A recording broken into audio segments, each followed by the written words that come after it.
شدید بارش اور ژالہ باری کے باوجود کے الیکٹرک کا بجلی کا تقسیمی نظام مستحکم رہا۔ 2100 سے زائد فیڈرز میں سے تقریباً 2000 فیڈرز سے بلا تعطل بجلی کی فراہمی جاری رہی۔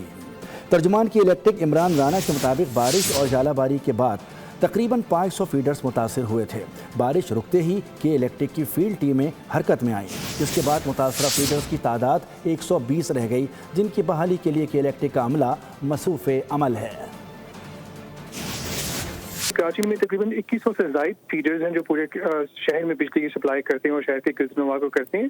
جس وقت بارش اپنے عروج پر تھی اور اس کے فوراً بعد کراچی کے مختلف علاقوں میں چونکہ تیز بارش ہوئی ہے تو ہمارے تقریباً 500 کے قریب فیڈرز اس وقت متاثر ہوئے تھے، لیکن شام میں تقریباً 6:30 بجے تک چونکہ ہماری فیلڈ ٹیمز بہت متحرک ہیں اور صورتحال میں مسلسل وہ محنت کر رہی ہیں، تو اس وقت الحمدللہ صورتحال بہت بہتر ہے اور آلموسٹ 90 سے 95 فیڈرز صرف ایسے رہ گئے ہیں جن کی بحالی کا جو ہے اس وقت ان کی وہ باقی ہے۔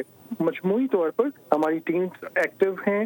ہم سینٹرل کنٹرول روم سے اس تقریباً پوری صورتحال کا نہ صرف جائزہ لے رہے ہیں بلکہ شہری اداروں کے ساتھ مل کے صورتحال کو معمول پر رکھنے کی پوری کوشش کر رہے ہیں۔ ہماری ٹیمز جو ہیں، ہمارے فلیگ شپ پروگرام ہے روشنی بازی پروگرام، اس کے ذریعے ہمارے سوشل میڈیا چینلز کے ذریعے اور آپ جو ہمارا فارمل میڈیا ہے ان کے ذریعے بھی ہم جو سیفٹی سے آگاہی کے میسیجز جو ہیں وہ بتدریج ان کو ایشو کرتے رہتے ہیں۔ یہی وجہ ہے کہ جو حادثات کی تعداد ہے over the period of time وہ کافی حد تک کم ہوئی ہے کیونکہ اویئرنیس اوپر گئی ہے۔